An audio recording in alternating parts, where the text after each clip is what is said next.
One of the things I've really been enjoying about doing this Signs of the Zodiac Still Life series is just learning about the various signs and learning from my friends how they identify with their sign and how they identify with sort of astrology. It's not something that I personally know a lot about, but one of the great things about being a photographer is getting to learn some new things. And so I wanted to talk a little bit about each of the still lifes that I've done so far. And this one, I'm going to start with Sagittarius. It's the most recent one that I just released, and it's freshest in my memory. So I wanted to tell you a little bit about the thought and the kind of research, I guess, that went into this particular still life image. My original concept for Sagittarius was going to be one of those visual dictionaries.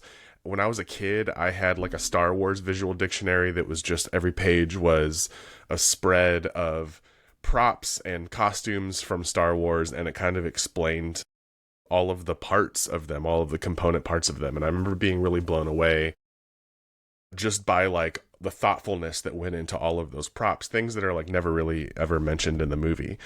And I thought it would be a way to convey information about Sagittarius that maybe would resonate with a Sagittarius.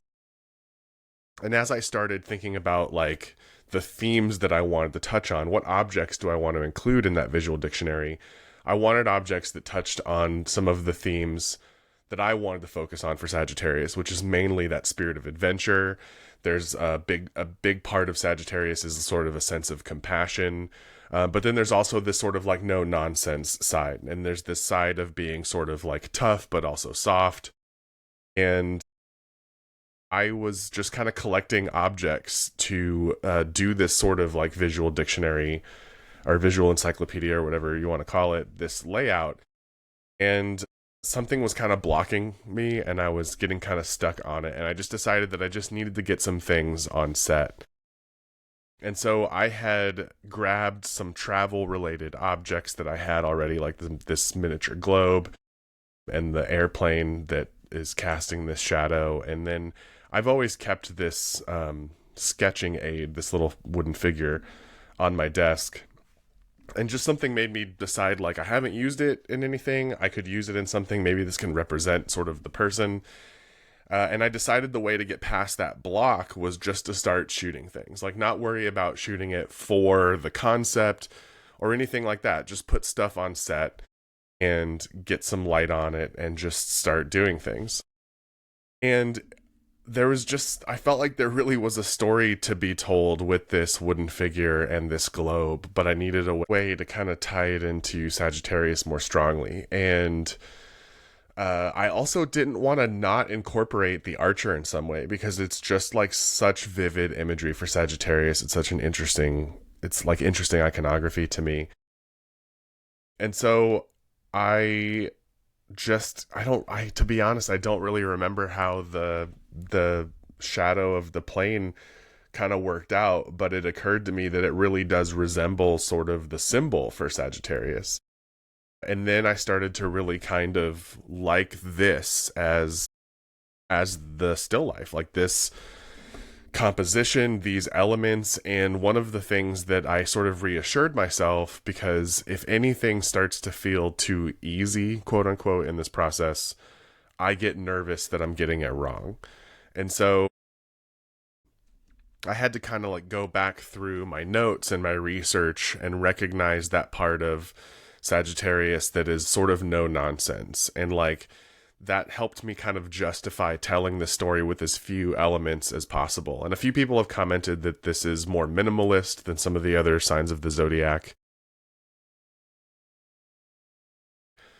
still lifes that I've done. And that's true, but it also really kind of harkens back to a lot of my past work, which is very minimalist in a lot of ways. And I think that comes from my background as a product photographer. And so this very much has like sort of my DNA on it in terms of it being shot almost as though it were like tabletop product that I would have shot at some point in my career. And I love shadow play, and I really loved the way that these shadows sort of rounded out the composition. But maybe most importantly for me, it created a solution to a problem that I had, which is that I wanted this wooden figure to appear both curious and inquisitive, but also like compassionate. And it's like this thing is very limited in how you can move it and how you can arrange it. And I was trying to look for something that was like engaging, that you could kind of clearly see the personality of the figure or what personality there is, but still kind of give you both of those sort of concepts. And in early drafts of this, I did not have the figure or the globe casting a shadow. But upon looking at this shot, the shadows of the figures in the globe really helped balance out sort of the composition. But also the shadow of the figure is much softer and it feels much more compassionate. Whereas the figure that we're seeing, the actual figure itself, sort of looking towards the plane that's casting that shadow, it creates a little bit of longing for that sense of travel and that sense of adventure. And it just pulled together. Like this is one of those things where I really had to kind of trust myself, especially like I did with Libra, that I was representing the things I wanted to represent in a way that felt like it was digestible for the viewer. And it still very much for me has that sense of sort of like nostalgic imagery that I think you see in a lot of my work. I decided to leave in this is just a little arm that's holding that airplane up, because it sort of reminded me of like that old school movie trope where you have the plane flying across the map. And that was something that I'd played with, an idea of like mapping the constellation of Sagittarius over like a map to kind of convey that sense of travel.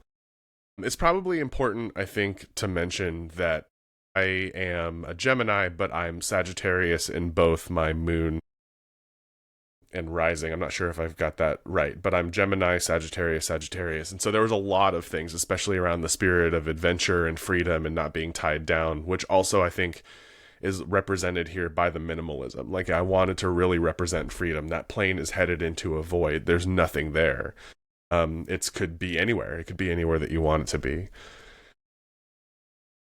So, it when that kind of thing happens, when I start to feel like I didn't put enough work into it or enough thought into it, or I wasn't doing enough, I have to just sit with the images for a while and sort of let them kind of convince me, I guess, in some kind of way. And so my process for that usually is to just put it on my phone and I'll go back to it and review it.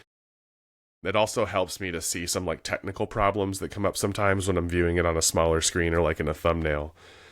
But I'm really happy with the way that Sagittarius came out. And I'm trying not to plan and execute the rest of these Signs of the Zodiac series in the context of the rest of the collection. I think Sagittarius fits really nicely in with the collection of still life images. So there are some subtle sort of nods to particular people that help me with this. In particular, the hand touching the globe and where specifically on the globe it is touching is a nod to a friend of mine. And the title of the piece is Sagittarius 1210 JPEG, which is the actual name of the image that went on to be the final image that I used for this piece. And I decided to leave it that way because that just felt like, again, a nod to that very no-nonsense sort of side of the Sagittarius, which is like, I don't need to name this image. This is the name that came in. That the Sagittarius 1210 just simply comes from the name of the project that I'm working on, and 1210 was the image number. As I'm photographing things, that was just the number that was appended to that image name. And sometimes what happens is you have these happy coincidences where those numbers end up like kind of hearkening specifically to traits or characteristics or numerology facts about that sign. And so 1210, those numbers 12 and 10 both had interesting significance for Sagittarius that represented different things. One of which I thought was really interesting. I think the number 10 relates to the 10th sign going in chronological order from Sagittarius is Virgo, and Virgo and Sagittarius have a sort of like special kind of bond just in terms of like the traits and characteristics of those two signs. And so I decided to leave that as the title of the piece. I try when I title them to kind of engage in that symbolism. That's one area where I can engage in some symbolism, and I definitely did that here. I'm really happy with the way that Sagittarius came out. I think it's one of those still lives that it's interesting to look at, and it kind of draws you in, and then the symbolism slowly starts to reveal itself, I think, in interesting ways. So I have Sagittarius available as a print on my website, also available as a calendar that I'm doing for the holiday season. You can get a year at a glance calendar with this Sagittarius image on one side, and then you have the entire year 2025 on my website at danieltjester.com.